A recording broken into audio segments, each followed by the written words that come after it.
నమస్తే. నేను ప్రియాంకారావు. రాజమౌళి. ఎస్ఎస్ రాజమౌళి అంటే తెలియని వారుంటారు. అయితే ఆయన తండ్రి గారు విజయేంద్ర ప్రసాద్ గారన్నా కూడా అందరికీ సుపరిచితులే. కానీ రీసెంట్‌గా విజయేంద్ర ప్రసాద్ గారు చేసిన కామెంట్స్ ఏవైతే ఉన్నాయో ఈరోజు చర్చనీయాంశంగా మారాయి. ఎప్పుడూ గూడా ఎలాంటి సోషల్ మీడియాలో గూడా వీళ్ళ కుటుంబానికి సంబంధించి ఎలాంటి విషయాల్ని పంచుకోరు. అందరికీ విజయేంద్ర ప్రసాద్ గారి దగ్గర నుండే తెలుసు. కానీ అంతకుముందు తరం గురించి ఎవరికీ తెలీదు. కానీ ఈరోజు ఆయన తన కుటుంబం గురించి చేసిన కామెంట్స్ అందరినీ ఆశ్చర్యపరిచేలా చేస్తున్నాయి. మరి ఏంటి ఆ కామెంట్స్ మనం ఎలా చూడాలి అనేది తెలుసుకుందాం. మనతో మాట్లాడడానికి ప్రముఖ సోషల్ యాక్టివిస్ట్ కృష్ణకుమారి గారు ఉన్నారు. ఆవిడని అడిగి తెలుసుకుందాం. నమస్కారం మ్యామ్. నమస్తే. మ్యామ్ అంటే విజయేంద్ర ప్రసాద్ గారి దగ్గర నుండే ఆయన కొడుకు రాజమౌళి, తర్వాత తమ్ముడు కొడుకు ఇలా మాత్రమే మనకు తెలుసు. కానీ వాళ్ళ ఫ్యామిలీ బ్యాక్‌గ్రౌండ్ అనేది ఎవరికీ తెలీదు. అప్పట్లో వాళ్ళు ఏం చేసేవారు అనేది కూడా ఎవరికీ తెలీదు. కానీ ఈరోజు ఆయన కుటుంబం చాలా నీచమైంది, ఎన్నో ఘోరాలు చేసింది అని చెప్పేసి విజయేంద్ర గారు చెప్పడం మనం ఎలా చూడాలి? ఎందుకు ఇవన్నీ తోడుకుంటున్నారు?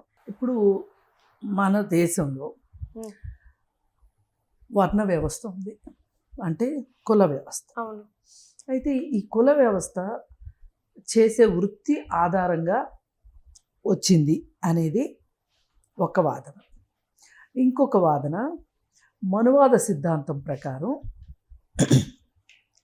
దేవుడి యొక్క తలలో నుంచి పుట్టిన వాళ్ళు బ్రాహ్మలని, భుజాల్లో నుంచి పుట్టిన వాళ్ళు వైశ్యులు, క్షత్రియులు అని, ఆ తర్వాత పుట్టిన వాళ్ళు కడుపు నుంచి పుట్టిన వాళ్ళని, కాళ్ళ నుంచి పుట్టిన వాళ్ళని, అరికాళ్ళ నుంచి పుట్టిన వాళ్ళని, ఇలా రకరకాలుగా ఈ వర్ణ వ్యవస్థని, కుల వ్యవస్థని ఒక రకంగా గద్దర్ గారు లాంటి వాళ్ళ భాషలో చెప్పాలంటే నిచ్చెన మెట్ల వ్యవస్థని ఏర్పాటైంది.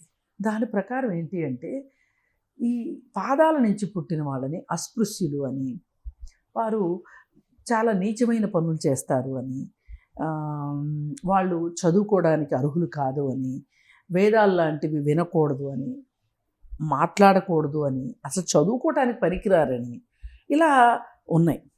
సరే, ఇది కొన్ని వందల సంవత్సరాల పాటు జరిగింది.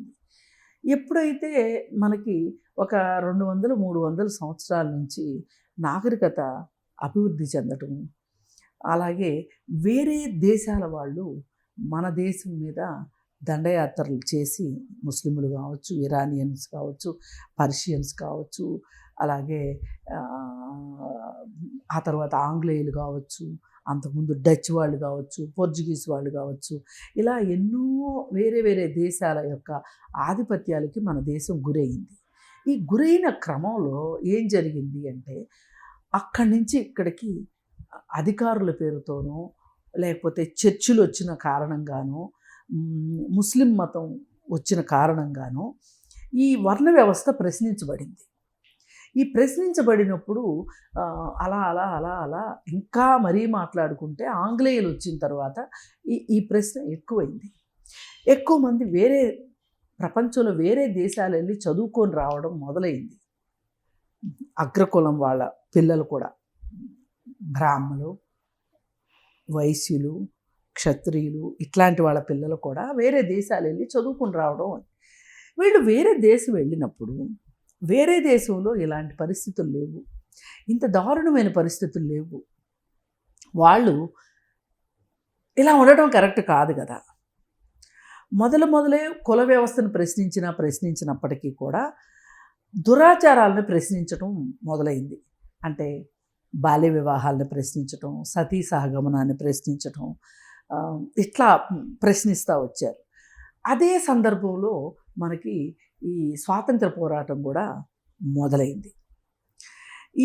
ఇది అవనివ్వండి, అదవనివ్వండి, ఏదన్నా అవనివ్వండి, ఈ హరిజనులు అనేవాళ్ళు, అస్పృశ్యులు అనేవాళ్ళు, ఈ చెప్పులు కుట్టటాలు, రోడ్లు ఓడ్చటాలు, ఇప్పుడు మనం చూసే పారిశుధ్య కార్మికులు, ఇప్పుడు ఏ కులం వాళ్ళైనా పారిశుధ్యం దీనిలోకి వెళ్ళొచ్చు, కానీ అందరూ వెళ్ళరు. అగ్రకులాల వాళ్ళు వెళ్ళరు. వాళ్ళు ఏదో ఒకటి చేసుకోగలుగుతారు. వాళ్ళకు ఉండే ఒక సోషల్ క్యాపిటల్ తోటి వాళ్ళు ఏదో ఒకటి చేసుకుంటారు. కానీ వీళ్ళు మట్టుకు వాళ్ళకి ఆర్థిక స్తోమత ఉండదు, సామాజిక స్తోమత ఉండదు, అలాగే చదువు ఉండదు, ఉద్యోగాలు ఉండవు.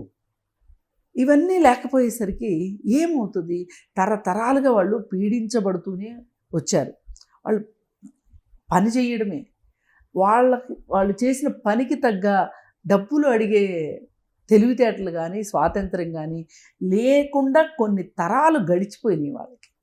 అలా గడిచిపోయిన తర్వాత ఇప్పుడు మనకి స్వాతంత్రం వచ్చిన తర్వాత అంబేద్కర్ గారు లాంటి వాళ్ళు, అలాగే అంతకుముందు పూలే లాంటి వాళ్ళు అందరూ చదువుకోవాలి అని అనుకోవటం, అలాగే ఆ తర్వాత అంబేద్కర్ రావటము, ఇంకా చాలామంది సంఘ సంస్కర్తలు వీళ్ళంతా రావటంతో కులాన్ని ప్రశ్నించడం మొదలైంది. అసలు ఈ అగ్రకల దౌర్జన్యం ఏంటి, అసలు ఈ కుల వ్యవస్థ ఉండటం ఎంతవరకు కరెక్టు, ఈ నిచ్చెన మెట్ల వ్యవస్థ ఉండటం ఎంతవరకు కరెక్టు అని ఒక ప్రశ్న అయితే సమాజంలో మొదలైంది. అయితే ఈ అంబేద్కర్ గారు ఈ రిజర్వేషన్స్ని పెట్టడం వల్ల, అంటే ఈరోజు మనము రిజర్వేషన్స్ అనుభవిస్తున్న కులాలు అని ఏవైతే ఉన్నాయో ఆ హక్కు ఎవరికైతే ఉందో, రిజర్వేషన్స్ని పొందే హక్కు ఎవరికైతే ఉంటుందో వాళ్ళ గురించి ఆయన చాలా స్టడీ చేసి, ఆయన కూడా దాదాపు ఆ కులంలోనే పుట్టి ఎన్నో అవమానాలు ఎదుర్కొని క్లాస్ రూమ్లో కూర్చొని ఇవ్వకపోతే క్లాసు బయట కూర్చొని చదువుకున్నాడు. ఆయన లోపల చెప్పే పాఠాలు బయట కూర్చుని విన్నాడు, విని అంతటి గొప్పవాడయ్యాడు.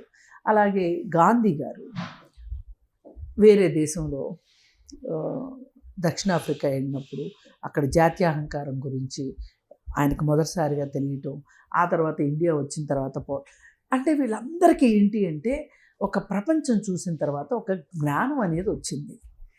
పై కులాలేంటి, కింద కులాలేంటి. సరే, కింది కులాలు ఉన్నాయి, అణిచివేయబడ్డ కులాలు ఉన్నాయి, వీళ్ళని పైకి తీసుకొచ్చేది ఎట్లా అని రిజర్వేషన్స్ తీసుకొచ్చి షెడ్యూల్డ్ తరగతులు, షెడ్యూల్డ్ కులాలు అని చేర్చి రిజర్వేషన్స్ ఇవన్నీ వచ్చిన తర్వాత వీళ్ళందరూ కూడా, అందరూ కాకపోయినా అందులో కొందరు చదువుకుని పైకొచ్చి ఇవాళ ఒక ఐఏఎస్ ఐపీఎస్ లాంటి వాటిల్లో కావచ్చు, అలాగే రాజకీయాల్లో కావచ్చు, స్కూళ్ళల్లో కావచ్చు, ఇట్లా రకరకాల రిజర్వేషన్స్ పొందటం ద్వారా వాళ్ళని మనం పైకి తీసుకొచ్చాము, కానీ మొత్తంగా తీసుకురాల.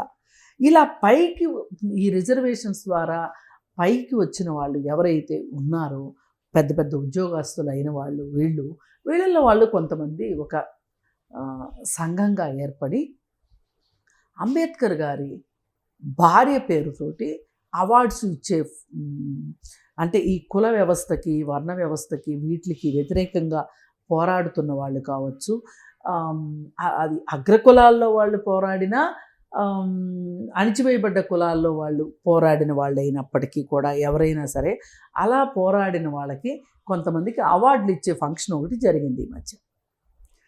ఆ అవార్డులు ఇచ్చే ఫంక్షన్లో దానికి విశిష్ట అతిథిగా విజయేంద్ర ప్రసాద్ గారిని పిలిచారు. అక్కడ ఆయన మాట్లాడాడనమాట. ఆయన తన కుటుంబం గురించి చెప్పుకున్నాడు. చాలామంది చేశారు అంటే దాని ఎఫెక్ట్ కంటే కూడా మా తాతలు దౌర్జన్యాలకు పాల్పడ్డారు నిమ్న కులాల వాళ్ళ పట్ల అని చెప్పింది ఏదైతే ఉందో అది ఇవాళ సోషల్ మీడియాలో ఒక పెద్ద చర్చ అయింది. ఈ పెద్ద చర్చ ఆయన చాలా భావోద్వేగంతో మాట్లాడారు ఆయన. ఆ భావోద్వేగం నిజానికి ప్రతి వ్యక్తిలోనూ ఆశించదగింది, అవసరమైంది.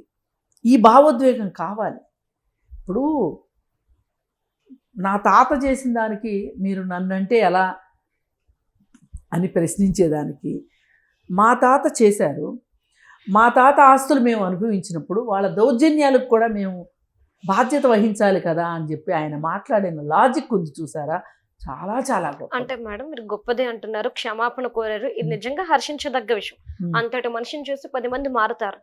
కానీ ఈ రోజు తన కొడుకు ఒక ఇండియన్ అంటే తెలుగు సినిమా చరిత్రనే ఎక్కడికో తీసుకెళ్ళిపోతున్నారు. ఇలాంటి స్టేజ్లో ఉన్న ఆయన తన కెరియర్కి నష్టం వాటిల్లుతుంది అని ఆలోచించారా? ఎందుకు నష్టం వాటిల్తుంది? ఎందుకంటే ఇప్పుడు ప్రతిదాన్ని నెగిటివ్ చేసి చూసేటోళ్ళు ఎక్కువయ్యారు కదా. అయితే అవనివ్వండి, నెగిటివ్గా చేసి చూసేవాళ్ళు తాత్కాలికం. నెగిటివ్గా చేసి చూసేవాళ్ళు ఉంటారు, ఉండరని నేనేం అనట్లేదు. అది తాత్కాలికం. దాని గురించి ఎవరు ఇక్కడ భయపడాల్సిన అవసరం లేదు. ఇక్కడ కావాల్సింది ఏంటి అంటే నిజాన్ని నిర్భయంగా ఒప్పుకోగలగటం, ముందు తరాల వాళ్ళు చేసిన దాన్ని గుర్తించగలగటం, కనీసం దానికి ప్రాయశ్చిత్తం చేసుకోవటం అనేది చాలా అవసరమైన విషయం. ఇవాళ చాలామందికి విదేశాలు వెళ్ళినప్పుడు అసలు ఈ అన్టచబిలిటీ అంటే ఏంటి, కుల వివక్ష అంటే ఏంటి అనేది అక్కడికి వెళ్ళిన తర్వాత అర్థమవుతుంది. ఎందుకంటే అక్కడ రేసిజం ఉంటుంది. మనల్ని ఎంత అవునన్నా కాదన్నా ద్వితీయ పౌరులుగా చూస్తారు తప్పితే వాళ్ళతో సమానంగా తెల్లవాళ్ళు మనల్ని గుర్తించరు. అక్కడ తెలుస్తుంది వీళ్ళకి పెయిన్ ఏంటో. అరే, నా దేశంలో నేనున్నప్పుడు మాలపల్లి నుంచి, మాదిగపల్లి నుంచి వచ్చిన వాళ్ళు ఎవరైనా సరే నా ఇంట్లో కుర్చీలో కూర్చునే వాళ్ళు కాదు కదా, నేను అసలు ఆ పల్లెల వైపు నేను వెళ్ళేవాడిని కాదు కదా, ఎందుకు వాళ్ళని అట్లా దూరం పెట్టాం మనము, వాళ్ళు ఎందుకు అట్లా సమాజానికి దూరంగా, ఊరికి దూరంగా ఉండాల్సిన అవసరం ఎందుకు వచ్చింది అని మనం ఒక కంఫర్ట్ జోన్లో ఉన్నప్పుడు మనకు అర్థం కాదు. ఎప్పుడైతే మనం వేరే ఇంకొక దేశం వెళ్ళిన తర్వాత ఏదో ఒక రూపంలో మీరు తక్కువ వాళ్ళు అని మనం గుర్తించబడినప్పుడు, అవునా నేను కూడా నా దేశంలో ఇలాగే చేశాను కదా అనుకునేవాళ్ళు ఉంటారు. అయినప్పటికీ మొద్దు చర్మంతో అవన్నీ నాకు అనవసరం, నేను కంఫర్టబుల్గా ఉన్నానా లేదా, నాకు కంఫర్ట్ ఉందా లేదా, సరే ఇక్కడ కంఫర్ట్ లేదు, ఎలాగోలా బతికేద్దాం, మనం ఇక్కడికి వచ్చింది ఎందుకు, డబ్బులు సంపాదించుకోవటానికి, మనకి ఇవన్నీ ఆలోచించాల్సిన అవసరం ఏంటి మనకి అని ఆలోచించే వాళ్ళు కూడా ఉంటారు. వాళ్ళే కాకుండా ఈ షెడ్యూల్డ్ కులాలలో ఉన్న వాళ్ళు కూడా రిజర్వేషన్స్ తీసుకున్న తర్వాత పైకి వచ్చిన తర్వాత, మేము ఆ రిజర్వేషన్స్ ద్వారా పైకి వచ్చాము, మేము పలానా కులానికి సంబంధించిన వాళ్ళమని చెప్పుకోవడానికి ఇష్టపడని వాళ్ళు కూడా చాలామంది ఉన్నారు. నిజంగా అందరూ గనక ఈ రిజర్వేషన్ ఫలాల్ని అనుభవించిన వాళ్ళు, తద్వారా వాళ్ళ జీవితాలని బాగు చేసుకున్న ప్రతి ఒక్కళ్ళు కూడా ఇంకొక నలుగురిని గనక వాళ్ళు పైకి తీసుకొచ్చుకున్నట్లయితే గనక ఇవాళ రిజర్వేషన్స్ అవసరం ఎంత ఉండేది కాదు. ఈ రోజుకి రిజర్వేషన్స్ అవసరం ఉంది. అంబేద్కర్ గారు చెప్పారు, ప్రతి 10 సంవత్సరాలకు ఒకసారి మనం సమీక్షించుకోవాలి, ఈ రిజర్వేషన్స్ ఇవ్వాల్సిన అవసరం తగ్గాలి ఈ దేశంలో అని చెప్పి ఆయన కోరుకున్నారు పాపం. కానీ ఈ రోజుకి రిజర్వేషన్స్ అవసరం ఉన్నవాళ్ళు చాలామంది ఉన్నారు. ఈ రోజుకి చాలా ఊర్లలో కరెంట్ లేదు, చాలా ఊర్లలో నీటి సౌకర్యం లేదు. ఈ రోజుకి చాలా ఊర్లలో బహిర్భూమికి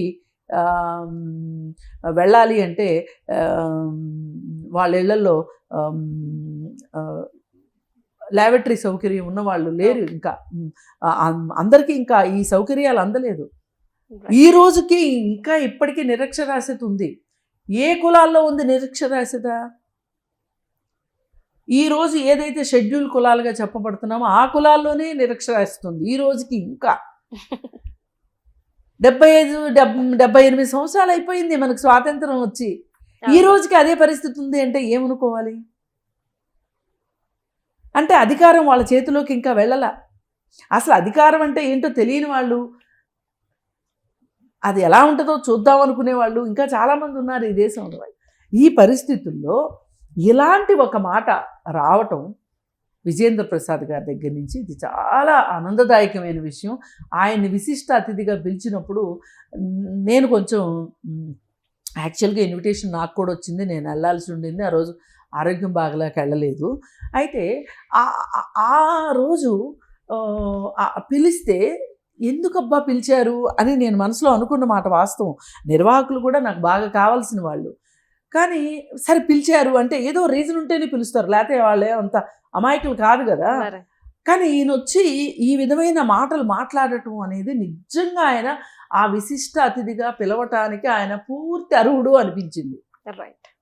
పూర్తి అర్హుడు అనిపించింది. ఈ రోజుకి మాలపల్లెలు, మాదగపల్లెలు అని చెప్పి ఊరికి దూరంగా ఉంచి వాళ్ళని ఈ రోజుకి కలుపుకుంటానికి ఇష్టపడకపోవటం, పైగా ఈరోజు ఎవరైనా అగ్రకులం అమ్మాయిలు ఈ షెడ్యూల్డ్ కులాలకి సంబంధించి కానీ బీసీ కులాలకు సంబంధించిన వాళ్ళని కానీ పెళ్ళిళ్ళు చేసుకుంటే వాళ్ళని చంపేసే కాలం ఉంది ఇంకా. అవును. మరి ఇలాంటి సమయంలో విజేంద్ర ప్రసాద్ గారి మాటలు ఎంత అవసరం అండి సమాజానికి. నిజంగా నాకు అనిపించింది వాళ్ళు ఈ పాపాలు పుణ్యాలు అట్లాంటివి నేను పెద్దగా నమ్మనప్పటికీ కూడా నిజంగా వాళ్ళ తాతలు లేదా ముత్తాతలు వాళ్ళు చేసిన పాపాలకి ఈయన ఈ విధంగా సారీ చెప్పటము, ఈయన ఈ విధంగా తల వంచి క్షమించమని అడగటము, సారీ చెప్పటం అనేది చూస్తే అనిపించింది నాకు అవన్నీ వాటి పాప పరిహారం కోసమే ఆయన అలా మాట్లాడారేమో అని అనిపించింది. ఇది చాలా మందిలో రావాలి ఈ భావన, ఈ మార్పు రావాలి. వచ్చినప్పుడే మన దేశంలో రిజర్వేషన్స్ ఏదో వాళ్ళకి సౌకర్యం అన్నట్లు ఫీల్ అవుతారు చాలామంది. కాదు, రిజర్వేషన్స్ వాళ్ళ హక్కు, వాళ్ళు అనుభవిస్తున్నారు అని మాట్లాడతారు. రిజర్వేషన్స్ వల్లనే ఇప్పుడు ఎక్కడ దాకా ఎందుకు మెడిసిన్ సీట్లలో రిజర్వేషన్స్ ఉండకూడదు అని మాట్లాడతారు చాలామంది. మార్కులు రానోడు డాక్టర్ అయ్యి రేపు పొద్దున ఏం చేస్తాడు అని అడుగుతారు. కానీ ఇదే మనుషులకి ఒక బుద్ధి జ్ఞానం లేనిది ఏంటి అంటే ఇప్పుడు డొనేషన్స్ కట్టి డాక్టర్ చదువుతారు కదా, మరి వాళ్ళైతే బాగానే మనుషుల్ని చంపకుండా వైద్యం చేస్తారా? ఈ తర్కమే వాళ్ళ సమాజంలో అవసరం, ఈ ఆలోచన విధానం సమాజంలో అవసరం. అప్పుడు మనకి వాళ్ళ పట్ల అరే వాళ్ళు చాలా సంవత్సరాల పాటు వాళ్ళకి హక్కులు లేకుండా సౌకర్యాలు లేకుండా అణిచివేయబడ్డారు, వాళ్ళకి ఈరోజు నిజంగా ఆ హక్కులు ఆ సౌకర్యాలు కావాల్సిన సందర్భం ఇది, కానీ ఇప్పటికైనా మనం మారాలి అనే ఒక ఆలోచన విధానం కావాలని కోరుకుంటూ, అలాగే ఆ ఆలోచన విధానానికి ఒక అంకురార్పణ చేసిన వ్యక్తిగా విజేంద్ర ప్రసాద్ గారిని కొనియాడక తప్పదు. ఈయన్ని మటుకు చాలా మంది ఆదర్శంగా తీసుకో. Right. Thank you so much ma'am.